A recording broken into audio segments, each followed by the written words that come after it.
यार कितने बच्चे स्कॉलरशिप पे जाते हैं, बाहर अपनी फीस खुद पे कर रहे होते हैं, काम कर रहे होते हैं, शर्म नहीं कर रहे होते हैं, अपने एक्सपेंस पूरे कर, स्टोर्स में काम करते हैं, गैस स्टेशंस में काम करते हैं, स्वीपिंग का काम करते हैं, तालीम के लिए यूटिलिटी स्टोर्स में काम कर रहे होते हैं, सब काम करते हैं, शर्म नहीं करते।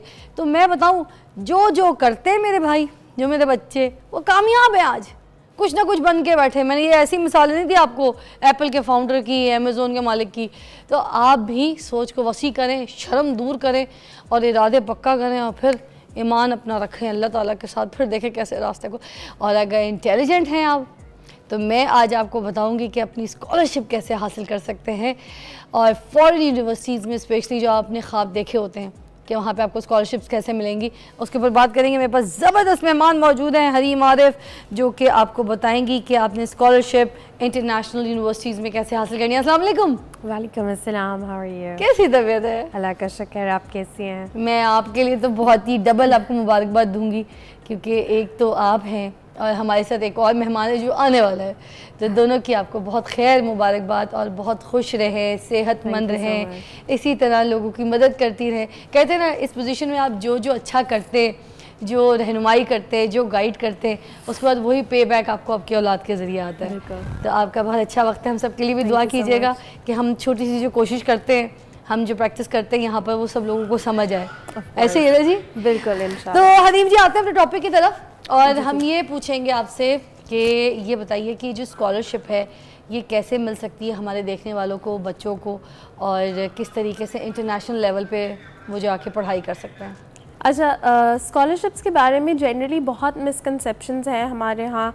एवरीबडी वांट्स कि बस वो किसी तरह फ्री बाहर पढ़ने चला जाए, and a lot of them are not really interested कि वो बाकी में बाहर पढ़ें भी।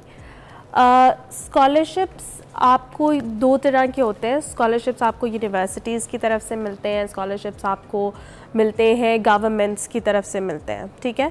जो यूनिवर्सिटी स्कॉलरशिप्स देती हैं जनरली वो फुली फंडेड स्कॉलरशिप्स नहीं होते। अच्छा, वो आपको पार्शियल स्कॉलरशिप देती है। जैसे अगर आप यूके जा रहे हैं फॉर एग्ज़ाम्पल, तो आपको यूनिवर्सिटी, अगर आप बैचलर्स में जा रहे हैं 1000-1500 तक का स्कॉलरशिप दे देगी। आपको मास्टर्स के लिए जा रहे हैं तो 2000-2500 तक का स्कॉलरशिप जनरली आपको इतना मिल जाएगा।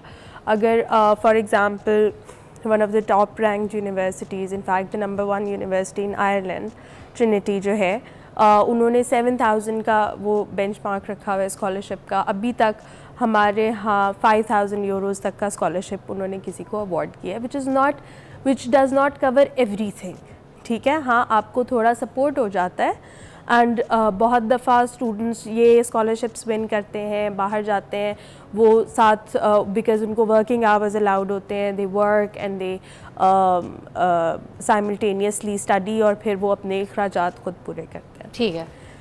फिर कुछ आपके स्कॉलरशिप्स होते हैं जो फुली फंडेड होते हैं। जैसे वो यूजुअली जो स्कॉलरशिप्स होते हैं वो गवर्नमेंट्स की तरफ से होते हैं। आपके पास यहाँ पे लोकली भी HEC भी स्कॉलरशिप प्रोवाइड करता है। फिर उसके बाद आपके पास फुलब्राइट स्कॉलरशिप है जो US गवर्नमेंट की तरफ से है, वो USEFP यहाँ पाकिस्तान में देता है। USEFP की तरफ से मिलते हैं, United states education foundation Pakistan, ठीक है। और उसके अलावा जैसा अगर आप UK, आजकल ओपन भी हैं शेफनिंग के स्कॉलरशिप्स, अगर आप UK जाना चाह रहे हैं तो शेफनिंग स्कॉलरशिप्स हैं, आप उसके थ्रू अप्लाई कर सकते हैं। अभी भी सेम क्राइटेरिया यूरोप से अलग होने के बावजूद UK की यूनिवर्सिटीज़ का? Sorry, come again. यूरोप से अलग होने के बावजूद UK का भी क्राइटेरिया यही है यूनिवर्सिटीज़ का? जी जी, जो शेफनिंग जो यूरोप के स्कॉलरशिप्स हैं वो अलहदा हैं, ठीक है। जिस तरह आप अगर जर्मनी जाते हैं तो डाड के स्कॉलरशिप्स हैं, वो आपको मिलते हैं, वो फुली फंडेड, वो इस तरह से होते हैं कि आपको एक मंथली स्टाइपेंड मिलता है अबाउट 930 अराउंड यूरोज़ का पर मंथ। अगर आप जो है वो 2 इयर्स डिग्री के लिए जा रहे, मास्टर्स के लिए जा रहे हैं, और अबाउट 1300 पर मंथ मिलता है अगर आप डॉक्टोरल स्टडीज़ के लिए जा रहे हैं, PhD के लिए जा रहे हैं। तो वो वेरी करता है फ्रॉम कंट्री टू कंट्री। अच्छा, ये जो फुल ब्राइट स्कॉलरशिप है ये हासिल करना कितना मुश्किल है? It's very competitive. About 4000 students को वो देते हैं, और उसके अंदर आप क्लिनिकल मेडिसिन के अंदर they don't give Fulbright scholarship. उसके अलावा दे हैव अ लिस्ट कि आप इन यूनिवर्सिटीज़ में अप्लाई कर सकते हैं तो आपको जो है वो फुलब्राइट स्कॉलरशिप मिलेगा। यूजुअली आपका फुलब्राइट स्कॉलरशिप जो है वो टुवर्ड्स नवंबर ओपन होता है और फरवरी में उसकी डेडलाइन होती है। और ये वाले जो स्कॉलरशिप्स हैं, जैसे मैंने शेवनिंग कहा फॉर यूके या फुलब्राइट है फॉर यूएस, इसमें अगर आप फॉर एग्जांपल इस साल अप्लाई करते हैं तो आप नेक्स्ट ईयर जाएंगे पढ़ने के लिए। अच्छा, क्यों? बिकॉज उनका जो सारा प्रोसेस है वो इस तरह से है कि अभी जो डेडलाइन गुजरी है 28 फेब थी 2024 में। उसके बाद once you have submitted your application and documents and everything, उसका रिव्यू होता है, रिव्यू प्रोसेस ख़त्म होता है सम टाइम इन जुलाई। इस तरह से साल बर्बादी हो जाता है स्टूडेंट्स के, like they are going for this scholarship and stuff for this studies, तो उनका साल एक वेस्ट तो होगा because as per they plan कि उन्होंने ये काम इस क्राइटेरिया डेट तक कंप्लीट करना है डेडलाइन में, and then they have to join some company, father की कंपनी है, टेक ओवर करना है, कोई जॉब करनी है, किसी और जगह ट्रैवल करना है, मूव होना है, देन डोंट यू थिंक ये पूरा एक साल का वेस्ट है? तो पीपल लाइक तो वो उस पूरे साल में they should ideally get some work experience, कुछ पाने के लिए कुछ करना पड़ता है, दैट काइंड ऑफ थिंग। तो अगर आपको वो फुली फंडेड स्कॉलरशिप इस तरह से होता है कि आपकी ट्यूशन फीस उसमें कवर होती है, आपकी जो भी एकेडमिक बुक्स वगैरह होती हैं वो कवर होती है, आपका ट्रैवल अलाउंस उसके अंदर कवर होता है, लिविंग एक्सपेंसेस उसके अंदर कवर होते हैं। तो आपको ये सारा स्टाइपेंड मिलता है, तो it's very easy for you. हाँ, ये है कि उसकी कुछ रिक्वायरमेंट्स हैं, मतलब ये नहीं है कि आपने फुलब्राइट स्कॉलरशिप लिया, आप यूएस गए और वहीं रह गए, you can't do that, you have to come back. हाँ, और आप वापस आके पाकिस्तान में सर्व करेंगे जितनी आपकी ड्यूरेशन थी इसकी कोर्स की।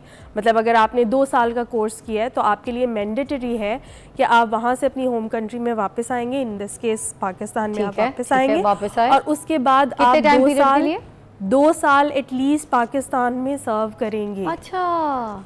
और आप फुलब्राइट जब स्कॉलरशिप के लिए अप्लाई करते हैं, जब आप वो विन करते हैं, आप HEC के साथ एक बॉन्ड साइन करके उसके बाद जाते हैं। अच्छा, तो ये नहीं है कि आप वहाँ गए और उसके बाद आप गायब हो गए और ये वो वापस वो आपको भेजते भी हैं कि यहाँ पर अपने ठीक है सर्व करें exactly, and then you Chevening में भी यही है। शेवनिंग के स्कॉलरशिप इंटरनेशनल लेवल पे आप कैसे हासिल कर सकते हैं और कौन कौन सी ऐसी यूनिवर्सिटीज़ हैं जो क्या प्लान दे रही हैं और क्या फैसिलिटेट कर रही हैं स्टूडेंट्स को? तो मेरे पास हरीम है। हरीम, क्या बता रही थी आपके फिर 2 साल सर्व करना है हमने यहाँ पे, वापस यूनिवर्सिटी जो है वो भेज देती है, उसके बाद फिर क्या प्रोसेस है? नहीं, आपकी एक दफ़ा स्टडीज़ ख़त्म हो गई, then you have to return to your home country. आप अपने जो पाकिस्तान वापस आएंगे, आकर पाकिस्तान में सर्व करेंगे। जिस तरह शेवनिंग है, जैसे कि अगर आप फॉर एग्जांपल नहीं सर्व कर रहे यहाँ आकर, इन योर अब वहीं रहना चाहते हैं, वहीं काम करना चाहते हैं, तो आप वो पेमेंट कर दें जो स्कॉलरशिप की अमाउंट है। अच्छा। तो बिकॉज ब्रेन ड्रेन आम ज़बान में ये इस तरह से है कि आप एक मुल्क में रहते हैं, उसके सारे रिसोर्सेज यूज़ करते हैं, सारी ज़िंदगी आपने पाकिस्तान से लिया, खाया, सारा कुछ किया, आपने इवन बेसिक एजुकेशन भी यहाँ से हासिल की, एंड आपने मुल्क के रिसोर्सेज यूज़ किए, और उसके बाद जब मुल्क को सर्व करने का टाइम आया आप बाहर चले गए। ठीक है, तो ये वाली चीज़ को generally is not very looked kindly upon के बहुत अच्छे से नहीं देखा जाता। तो इस वजह से जैसे कि अगर आप ये कर रहे हैं, अगर आप स्कॉलरशिप ले रहे हैं, इवन अगर आप यूएस से या यूके से भी स्कॉलरशिप ले रहे हैं, जहाँ से भी ले रहे हैं, आपको वापस अपनी कंट्री में आकर कम से कम कुछ टाइम सर्व करना चाहिए कि आप कंट्री को पे बैक करें जो 2 साल का कंट्री से लिया है। एग्जैक्टली, तो that's how it is. Very nice, very nice, ये तो बहुत अच्छी बात है। अच्छा, मुझे बताइएगा जैसे हार्वर्ड यूनिवर्सिटीज़ वगैरह हैं, उनके बारे में मैंने सुना है कि वो जो है पूरे पाकिस्तान में से साल में कोई एक बच्चा उठाते हैं, is that right? Not exactly, but ये मतलब कोई हार्ड एंड फास्ट रूल नहीं है। स्कॉलरशिप्स उनके भी होते हैं, अगेन वो पूरे फुली फंडेड स्कॉलरशिप्स नहीं होते, उसकी एक अमाउंट होती है, अब टू $10,000 की अमाउंट होती है जो वो देते हैं इन स्कॉलरशिप, बाकी you have to manage yourself. So that's how it is. अच्छा, इंटरनेशनल जो कौमी बैनुल-अक़वामी लेवल पर ये जो वज़ाइफ होते हैं, इसकी एप्लीकेशंस का क्या सही तरीक़ेकार है, वो बताएंगे ज़रा अपने स्टूडेंट्स को? अच्छा, हम बेसिकली ना पढ़ना नहीं चाहते, हम रिसर्च नहीं करते। हमें लगता है कि बस अच्छा ये एप्लीकेशन फॉर्म है, इसे फिल कर दें एंड दैट्स इट। हालांकि हर वेबसाइट पे जब आप एप्लीकेशन फॉर्म के लिए जाते हैं, एलिजिबिलिटी क्राइटेरिया गिवन होता है उनका। बहुत दफ़ा आप किसी ऐसे डिसिप्लिन में अप्लाई कर रहे होते हैं जहाँ पर वो स्कॉलरशिप एप्लीकेबल नहीं होता और इस वजह से people get rejected. So one of the most important thing, और ये क्राइटेरियाज चेंज होते रहते हैं, तो इट्स वेरी इम्पॉर्टेंट कि अगर आप अप्लाई कर रहे हैं किसी भी स्कॉलरशिप के लिए तो आप पहले देखें कि आप क्या उस एलिजिबिलिटी क्राइटेरिया पे पूरा उतर रहे हैं, क्या आपका कोर्स जिसमें आप जाना चाह रहे हैं उस पे वो स्कॉलरशिप एप्लीकेबल है, जिस यूनिवर्सिटी में आप जाना चाह रहे हैं वो यूनिवर्सिटी क्या उनकी लिस्टेड यूनिवर्सिटी के अंदर आती है या नहीं आती। Because a lot of times इस तरह की छोटे छोटे माइनर एरर्स होते हैं जिसकी वजह से आपकी एप्लीकेशन रिजेक्ट हो जाती है। और अब एक नई जो ये ChatGPT और AI की वजह से आपकी एप्लीकेशन रिजेक्ट हो जाती है, क्योंकि हमारे यहाँ लोगों को लगता है कि अच्छा मैंने ऐसे लिखना है, I will go and use AI और वहाँ से मैं कॉपी पेस्ट करके तो अपनी एप्लीकेशन प्रोसेस पता चल जाता है और ये प्लेजरिज्म डिटेक्ट हो जाता है। अच्छा। और बहुत सारे लोग प्लेजरिज्म को ख़त्म करने के लिए ये करते हैं कि बीच में से डिफरेंट वर्ड्स के सिनोनिम्स निकाल के तो उसको रिप्लेस कर देते हैं उन वर्ड्स को। उससे प्लेजरिज्म ख़त्म नहीं होता, आप ऐसे प्लेजरिज्म नहीं ख़त्म कर सकते, you have to write it yourself. अब तो इतने टूल्स हैं कि आप उसमें इंग्लिश चेक कर सकते हैं एंड सो ऑन। अगर आप फुलब्राइट के लिए फॉर एग्जांपल अप्लाई कर रहे हैं तो उसमें तो आपको लैंग्वेज एग्ज़ाम देना होता है। पहले you had to do TOEFL, अब कोविड के बाद से दे आर एक्सेप्टिंग डुओलिंगो जो आप घर बैठे दे सकते हैं। It's a very economical exam, it only cost $45। अच्छा। उसके बाद आपके पास शेवनिंग जो है वो आपसे नहीं रिक्वायर करता कि आपको IELTS टोफल एक्सेट्रा कुछ भी करें, मगर जो आपकी एप्लीकेशन है उसके अंदर आपने ऐसे लिखना होता है और सारा कुछ उसकी इंग्लिश चेक होती है। तो लॉट ऑफ टाइम्स वो स्टूडेंट्स जो बहुत जिनका GPA भी अच्छा होता है, अपने जो भी रिस्पेक्टेड फील्ड है उसके अंदर बहुत अच्छा कर रहे होते हैं। मुझे लास्ट ये भी बता दीजिए कि कौन कौन सी डॉक्यूमेंटेशंस हैं जो ज़रूरी रिक्वायर्ड होते हैं फॉर दिस एप्लीकेशन, ताकि वो बच्चे जो भी हैं जो प्लान कर रहे हैं they arrange their documents before they you know. हर स्कॉलरशिप के अंदर डॉक्यूमेंट्स फ़र्क होते हैं जनरली, लेकिन आपकी जो ट्रांसक्रिप्ट्स या डिग्री है वो रिक्वायर्ड होती है।